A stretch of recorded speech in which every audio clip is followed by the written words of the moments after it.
Hello, people of the internet. This is MNK Xbox, and on World of Tanks yet again, because that's all I seem to do recently.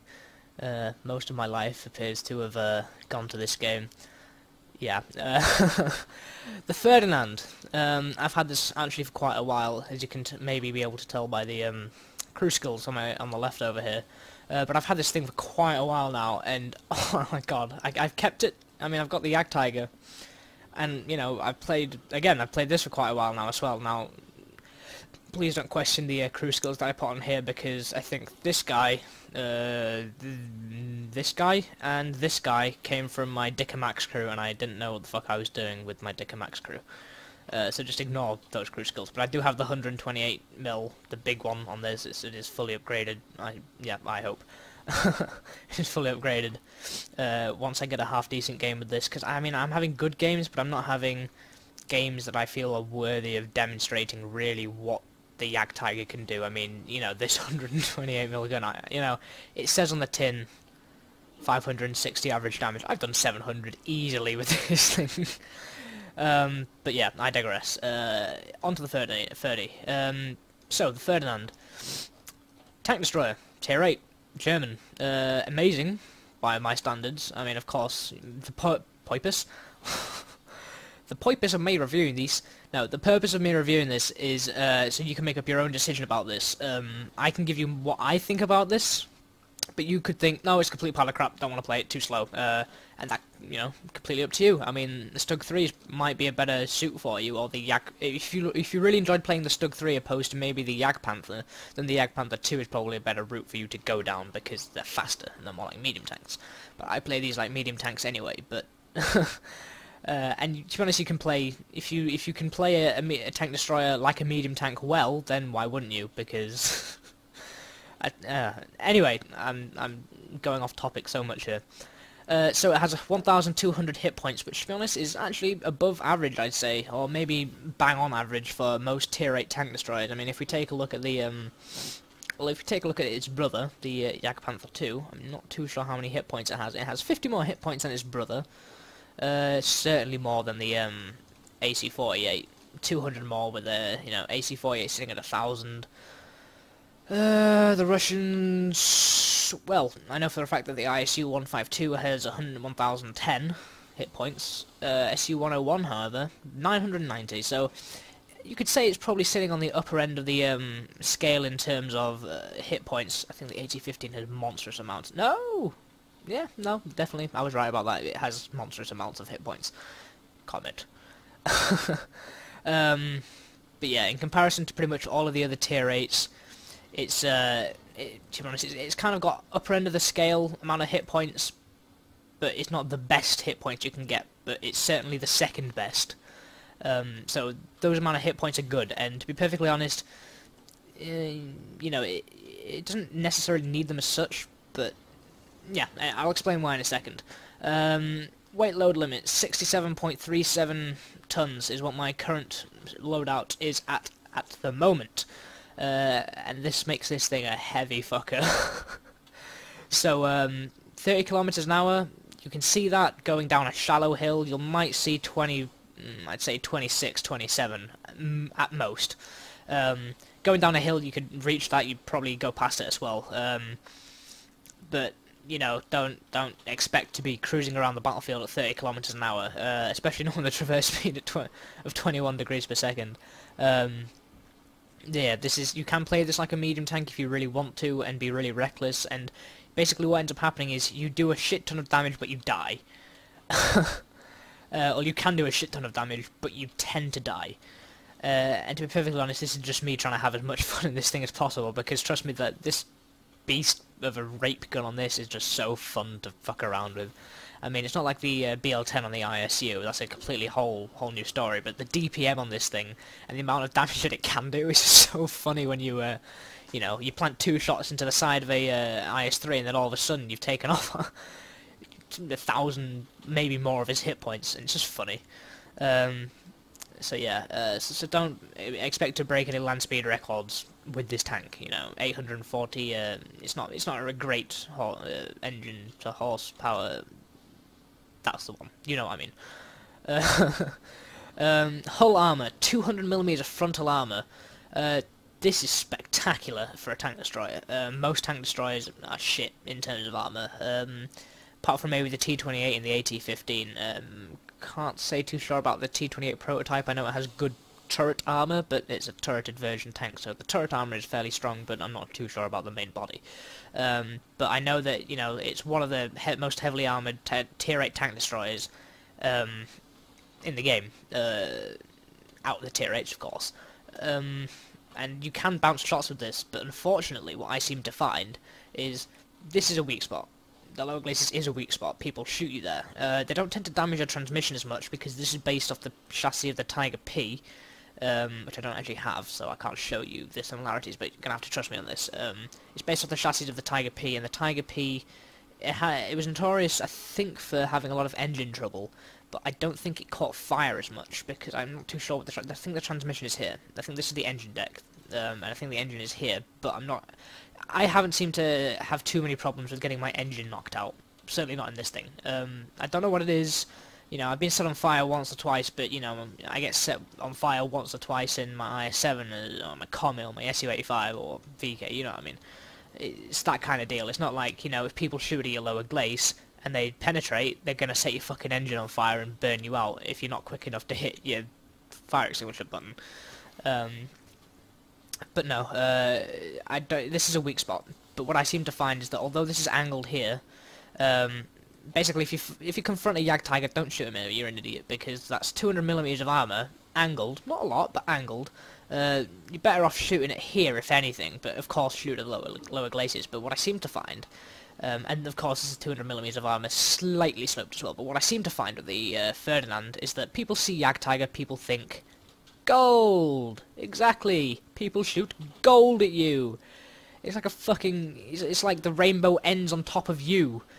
People grab as much gold as they can and just hurl it at you because they're like, JgTiger, shit, shit, shit, shit, shit, shit, shit, shit, hold down, shit, shit, shit, shit, shit, let's fucking waste our money trying to kill this bastard. And in all fairness, to be perfectly honest, they're right. You know, you're a very dangerous tank if you've got this 128mm gun. So...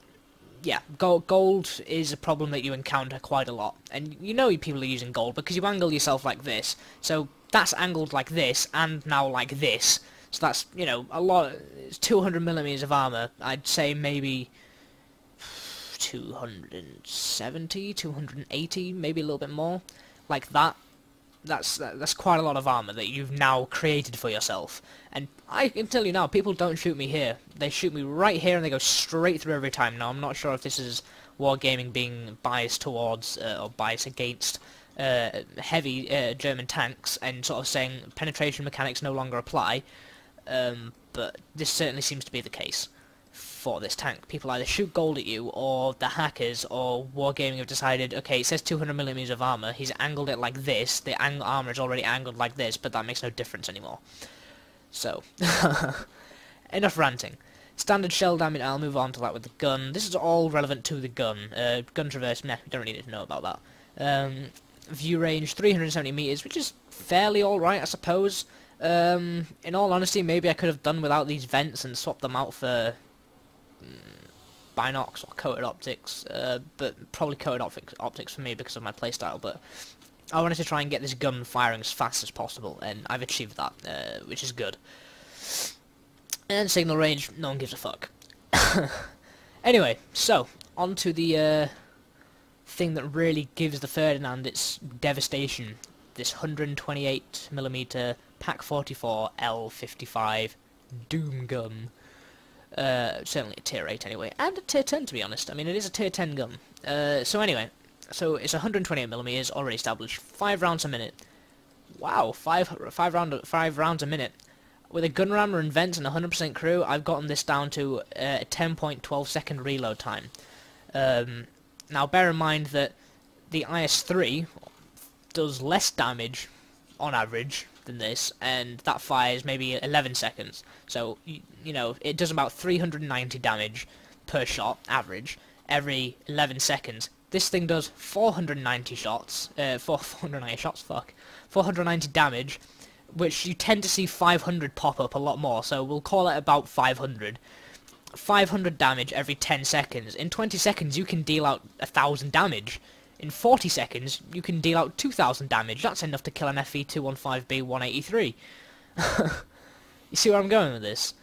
The Ferdinand can be a very, very, very deadly tank destroyer if you let him keep shooting at you. That is, don't underestimate this 128mm gun. Just because it does that much damage and that much penetration, don't think that it's got a really slow reload. Because if this guy has any idea what he's doing, which, you know, in my case it's me, he's going to try and get the rate of fire of this gun going as fast as possible. Because you have the armour to sit there in front of someone and put 2 shots into them. To get back into cover, you can't. I don't think you can really do that with the JgPanther. Again, I can't say because I've never owned the JgPanther II, but it doesn't have as much armor, so I assume you can't do it as well. But you can blast away with 2 shots into the side, and then get behind cover whilst they're still reloading. Maybe, depending on what tank you're shooting at, of course. But 1,000 damage in 20 seconds is not bad at all, or to be precise, 20.24 seconds. For all you people who would want to know precisely. And of course this can go up or down, so you could do 400 and 450. I mean, has been the odd occasion. This is quite rare that I have seen 300 flash up, and I've just been like, what the fuck? Fuck off. But then there has been the one occasion that I've done 600 damage with this. So, you know, if you call this an even 500 damage per shot, you can sort of say roughly how much damage it does. Very, very accurate, deadly accurate. 0.035 accuracy at 100 meters. Aiming time 2.3, which is quite good, to be honest. And it's quite good going with the gun traverse as well, because the gun traverse is spectacular. And it weighs 3,480 kilograms. Now, the good thing about this gun is that you unlock it on here, and then when you move on to the JgTiger, it's the stock gun. And to be honest, it's not a bad stock gun, because, well, to be honest, you just wait for the replay. I mean, I loaded up the game and I get into a tier 10 game and I, you know, immediately go, fuck this, I've been playing tier 10 games all day about tier 8 and tier 9. I haven't had a single game with my own tier. But that complaining quickly gets put to rest because, to be honest, I think, yeah, it's still there. I've literally just come out of this game and thought, fuck it, I'll do a Ferdinand review because that was the game. That was the game I've been looking for a while. So anyway, yeah. As of 8.8 though, the engine, this engine here, oh no, not this engine, never mind, ignore that, it's this engine here, which, yeah, ignore that, because the Ferdinand is of course based off the Tiger P is Tiger Porsche, because it was made by Porsche, and the engines are completely different, so ignore what I was about to say about as of 8.8, so I was basically about to say, as of 8.8, a lot of the German tanks have had their engines nerfed and buffed at the same time.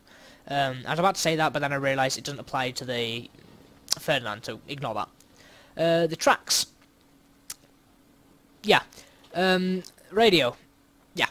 Gun traverse. Now, when you've got a gun traverse on the Ferdinand, you've got a gun traverse that goes out to about there, or maybe a bit more. I don't know. You've got quite a wide gun traverse actually, and it's great because someone pops up over here. And then you aim at them, and then you follow them all the way around like this. And then if you really wanted to, you could leave it to the last second and blast away at them right when they're over here, and you still catch them. But with the reload time, depending on if it's a heavy or medium tank, pop up over here, aim, fire, boom, 500 damage. Keeps moving. 3, 2, 1, reloaded.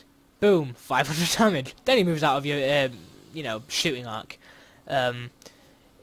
So it's very the gun arc is spectacular for this tank. Now I don't do this a lot as much as I basically, when I play artilleries such as, where's my Hummel, such as this, when you've got a limited gun traverse on the minimap, I try to place the target that I'm shooting at right in the dead center of the gun traverse, so whichever way they run, I've got enough gun traverse to shoot at them without having to move my tank and re-aim. Now, to be honest, I should apply the same thing to tank destroyers that have a fixed gun, because it would save me a lot of time. Because I think in the replay I show you, you know, there's a guy that pops up over here, and then instead of me immediately turning to position myself so he's dead center of my gun, or dead center of my gun traverse, I just wait for him, aim, you know, then he moves, I start aiming, nearly fully aimed, moves out of my gun traverse, have to move again, have to start re-aiming. And that was bad play by me, really. I mean, I could have gotten far more shots off onto tanks than I could have done, but yeah, that's for the replay. Yeah, so I went for a gun rammer and vents, purely because I wanted to get the reload of this thing as fast as possible. I mean, the faster you can fire this gun that does so much fucking damage, the better. And a camo net just for those situations where you want to sit back, light a fire, pitch a tent, and just camp. And it's, you know, you can do that in this tank. If you want to play this like a sniper, go for it. I mean, as you could say, you've got the speed to play like a medium tank, which is what I do. Sometimes if it calls for me, I'll play this like a tank destroyer, properly like a tank destroyer, and sit back and wait. But I prefer being more up close and in the action. And to be honest, you can brawl with this tank. Just don't get involved with medium tanks because they flank you and kill you. So if you're gonna brawl with a medium tank, do it from 500 meters away where he can't flank you. Do it up close and personal with a heavy tank that's not gonna pen you from the front. If you angle yourself, of course. Anyway, crew skills. Now, this is something I've actually realised previously, and if any of you have copied me by doing what I'm doing here, I'm very sorry, because I didn't realise exactly how Brothers in Arms worked. Yep, noob, derp, yeah, paste me with your comments of insulting and this, that, and the other. Basically, for Brothers in Arms to work, hang on. First of all, basically how I previously thought Brothers in Arms to work is that as soon as you put it on a crew member, that crew member instantly gets the Brothers in Arms perk and starts using it, and it gets better with each, you know, skill increase, or each percentage that it increases. That's not true. All the crew need to have Brothers in Arms, and they all need to be at 100% for it to work. So, having 3 Brothers in Arms here, these guys are not doing anything. These slots here aren't doing anything. These, however, are being used up by repairs, and repairs is crucial for a tank destroyer.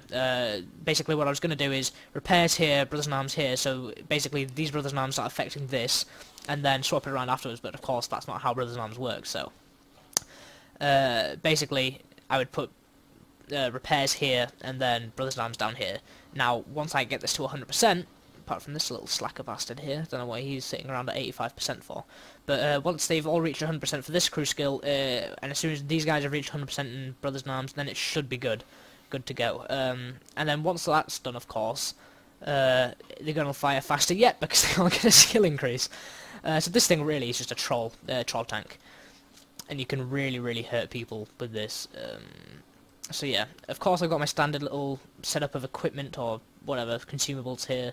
I'm not going to go over how if you've been watching me for long enough now, then I'm pretty sure you've been you know, playing World of Tanks long enough to understand how the little repair system works. So basically the reason why I've got this here is you press 5 and then you press 5 again to repair your tracks, 4 and 4 to repair your driver, 6 to knock out, use your fire extinguisher. Now keep it like this on all your tanks basically, because then you gain muscle memory on all of your tanks. If you look, every single tank that I have has the exact same consumable, set out, layout, whatever the fuck you want to call it, because then it's muscle memory and you know exactly what keys you are pressing to repair the individual item. So I have it like this. You can have it any way you want really, but this is my preference, because then 4-4 to heal the driver, 5-5 to repair your tracks, 6 to execute the fire extinguisher. Anyway, my mouth is getting dry, I need to take a drink.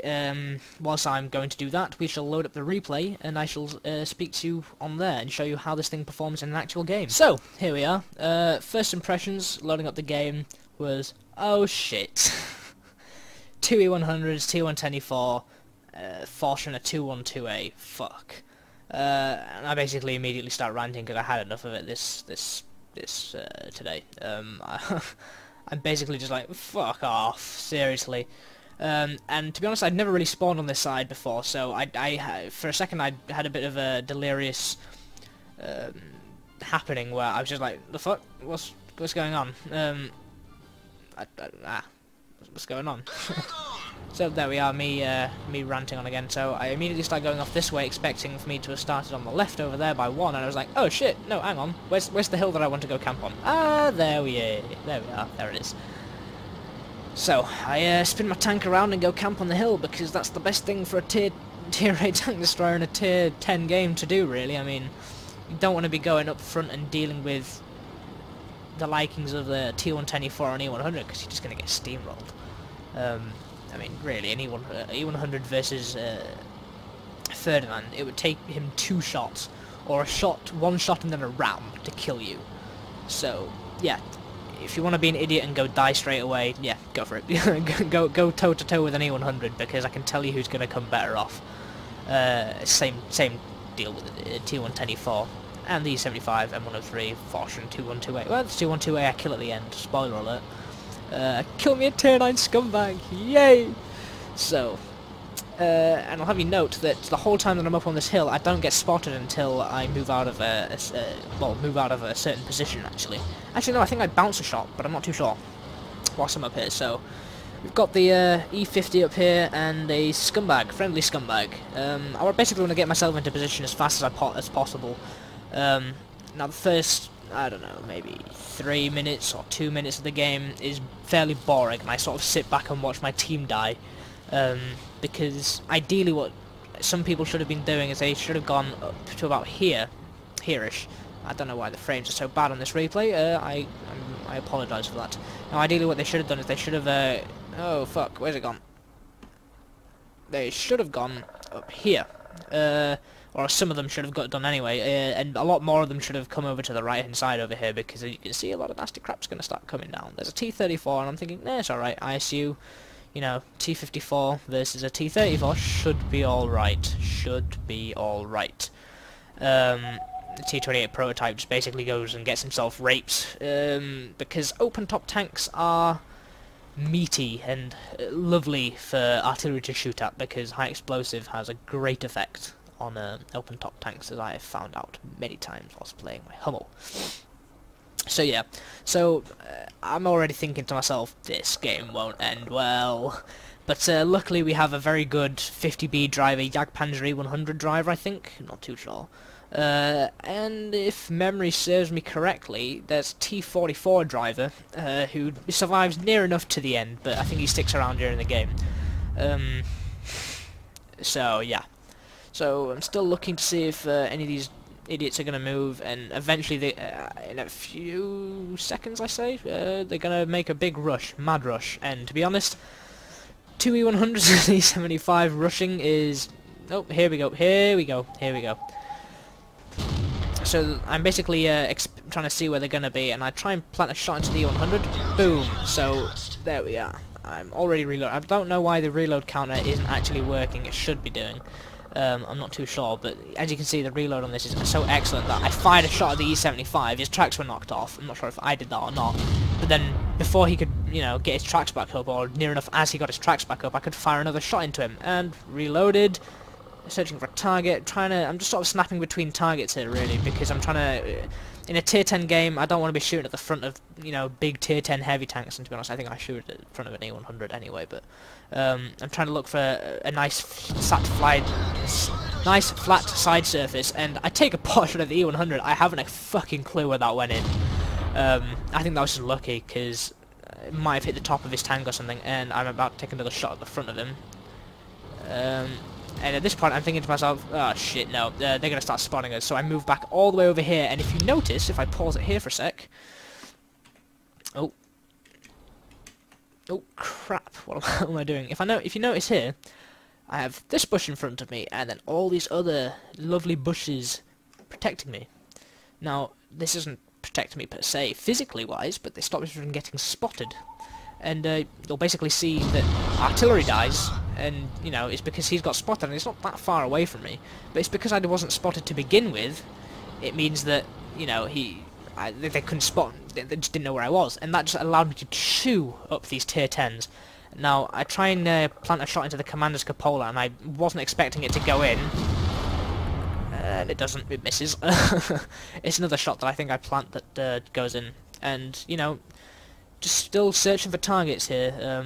Reloaded, look at the E75, and again, I place him right on the very edge of my gun traverse, which was a really bad play by me, and I'm lucky that I decided to hang fire for a sec, because that shot would have missed had I, you know, not. So now this T124 is trying to cap as well with the E75. Or the E75 is not trying to cap, just the T124. I'm not sure you can actually see it on this, but I'm actually aiming at the side of the T124's turret. And I do kill him, actually. I think I kill him. I fucking hope I kill him, otherwise I look like a right plonker, don't I? Nope, bounce. And he gets killed by 50B anyway. Now we're losing here, 7-10. It's not looking good. The prospect is not looking good. But notice I haven't still haven't been spotted. I haven't got sixth sense, but I know I haven't been spotted because artillery hasn't shot me yet. And trust me, if artillery sees a tier 8 tank, he will shoot at it because he's a scumbag. So that's how I know I haven't been spotted yet. Also, I'm in a really open position, so I wouldn't blame him for shooting at me. I'd shoot at me as well if I was spotted. But it's because of my little reposition that I managed to not get spotted. So I'm trying to get a little shot onto the C100 here, aiming to see if I could find a lower spot, but no, I find that spot. So there's an E75 here, and you can't see it on the replay for whatever reason. I think the replay system might be bugged at the moment, but he goes off. I'm trying to basically aim at the top of his commander's cupola, and there's, you know, I'd say maybe 3 or 4 centimeters of his turret sticking out over the top of this wreckage. So first one misses, second one take a pot shot. I know that didn't hit because I probably would have killed him, but I, you know, still aim in the same position. To try and support as best as I can. It's E75, bang, 544. You see what I mean? I mean, it says 490 on the tin, but you roll high so much more often than you would expect. And then the 50B finishes him off. Now, I'm trying to contemplate what to do here. I'm sort of thinking, where should I go? And then all of a sudden, a nice juicy AT-15 pops up. Boom, 579 damage. I think the 50B polishes this guy off as well. I'm not too sure. He hasn't been respotted. I think I contemplate reposition. Nope, there it is. Aiming for a weak spot there, but no, he got killed. So yeah, so you know, because of my play up on these ridges, because I haven't been spotted, I'm about to be spotted. We basically managed to turn the situation of the game around. Now I'm sort of camped up here. Now, one thing I didn't actually mention is that it has quite good gun depression, the Ferdinand, despite it's got a rear-mounted gun, and it's a tank destroyer. It's got surprisingly good gun depression. Now, this T-44 sort of goes hero man mode, and he spots the Indian Panzer. So, no, what's he going to do? Is he going to be stupid? Yes, he is. Lovely. I'll take off, gladly take off 700, 800, whatever the fuck I did to him. Damage. Now, I know I've been spotted, because if a 5100 starts shooting at me, and any second now, Artie's going to splash me. There we go. And this is why I hate scumbags. And that's how I know I hadn't been spotted yet. So yeah, so I just sort of decided at this point, no, this position is far too dangerous. I'm going to see if I can get a shot off at the ISU 152, but no, he gets despotted. See if I can shoot the 5100. Maybe, no. Okay, right. Turn around, get the fuck out of there before RT reloads and has another shot at you, because now his attention has been switched to this hill. He's going to want to try and kill me again, or take another shot at me, instead of focusing on the 2 big, heavy, nasty tier 10 tanks, but yeah. This is my problem that I have with artillery, by the way. So I decided to head down and just completely relocate. At first I decided let's try and beat his gun traverse, so if anything he'd have to re-aim before he could shoot me. Then I decided, nah, it's too risky. Let's get in. Let's move up and help these guys. At first I thought the JgPanther 100 was AFK, and it was a perfectly reasonable assumption to make, to be perfectly honest, considering the fact that he's just sort of sat there like a lemming in cap. And then I realised he starts moving. I'm not too sure how much damage he did. He might not have done. And this is so unlucky. Oh, that's the first, first time I think I've bounced off the side of an ISU 152 with this gun. So only 5100 left because the 50B polishes off the ISU 152, and I just basically say, you know, let the 50B get top gun. You know, he's earned it. He basically won the game for us this time. Or did he? Well, we'll see who got more experience. So I basically say I'm going to go try and kill the scumbag, and this is basically just a long journey all the way to their cap circle, which I'm pretty sure is a bit of a surprise for the artillery, considering he thought I was all the way in the top northern end of the map, and then all of a sudden I appear in his cap circle. Like, what the fuck? What's going on? So yeah, I certainly give the arty a bit of a surprise. yeah, Ferdinand.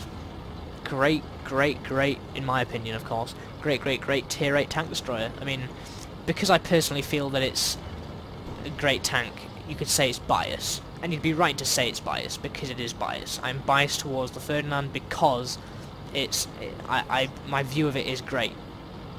I know, for example, one of my clan members, or one of the members in my clan, for example, he said that he's killed so many Ferdinands that he just doesn't feel that it's up to the job. And that's perfectly fine. That's his opinion. He's made his opinion. He hasn't played the tank, but he's at a stage where he's got the option between choosing the JgPanther II or the Ferdinand. It's completely his choice. You know, he can choose either one. I'm not really bothered. I try to edge him towards the 30 because I think it's quite nice and I think he might enjoyed it. But again, this is you know, a bias towards the Ferdinand, edging you on to buy it.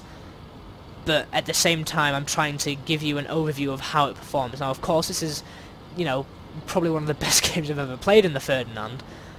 But, you know, not all my games are like this. For example, like I said, people see Ferdinand, people think gold, and they start shooting gold at you, and they start penning you, and you die a lot quicker than you would expect. So, yeah. I'd recommend it. I'd recommend you go and grind for the Ferdinand, and then JgTiger and JgPanther 100. I mean, of course, the Ferdinand is the option between the Ferdinand and the JgPanther II. I suggest you get the Ferdinand. I haven't played the JgPanther II, so I can't say which one is better. But I can tell you that I really like the Ferdinand, so that's my advice. So I'm about to, the artillery's going to get spotted, and I think, shit, there he is. There's a little scumbag. Is he going to try and snapshot kill me? No, he's just going to let me kill him. So, not a bad little game. Not a bad little game at all. And now usually this would be the point where I end the video, and there's just a soundless... Actually, no, it will be soundless because I didn't record. Fuck. It probably will end up to be a soundless sort of recording of what I got. Or I could try something else, which I might try in a second. So it'll either be a soundless recording of my post-game results, or it'll be a live recording of my post-game results. We shall see. So either way, I'm going to say goodbye now. This has been MK Xbox giving you a review of the Ferdinand, a rather biased review towards the Ferdinand, but a review nevertheless of the Ferdinand. It'll either be really awkward and me say, yeah. Anyway, this has been MK Xbox signing off with a Ferdinand Tier 8 Tank Destroyer review. So, okay, I actually got this working, which is always nice. I'm basically using whatreplays.com to show you the post-game results, even though I'm not in-game, which is why this looks a bit different. Anyway, so yeah, as you can see, I did a fair deal. 1,548 to the... Oh yeah, 1,548 to the E75, 1,023 to the T124, 579, 460, 151, that was a kill. Yeah, I mean, exactly, this is what the Ferdinand is all about, just sort of doing, you know, pulling off amazing feats like this in high tier games. And I mean, I got Confederate. I'm gutted because had I had premium, I mean, if I had premium, that would have been 4,035 experience that game. But this is still a great amount of experience to receive, you know, regardless of premium or not. And 64,000 credits isn't bad.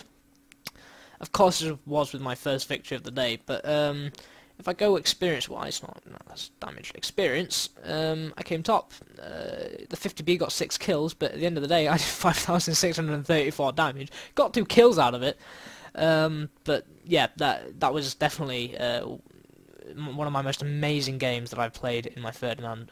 Probably one of the best that I've had today, because the games I've had today have been shit. 18 shots fired, 14 direct hits, 12 penetrations, 5,634 damage, 1 hit received, but it was splash. As you can see, it was splash damage 1, and basically that was 710 or whatever the fuck it was, but that's nice because I only lost 7,000 and made the profit of 32,000. Potential damage received 300, and that was the one shot from the 5100. Enemies detected 1, so I even got a little bit of spotting damage. That's nice, 313 spotting damage. I even got 6 base defense points.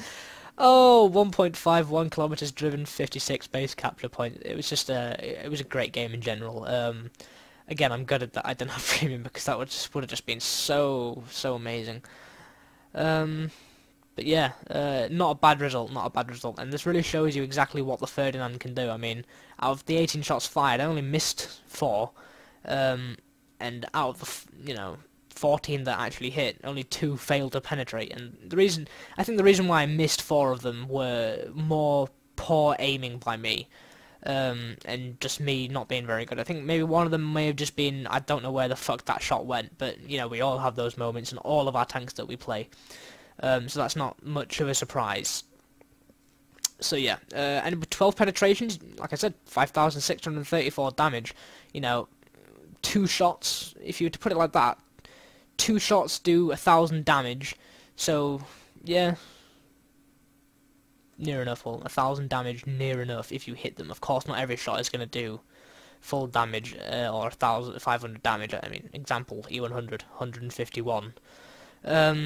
But yeah, okay, so that was just me testing this out and seeing if this would actually work. So for the last time, I promise this time, this has been M&K Xbox signing off with a Tier 8 Tank Destroyer review, the Ferdinand.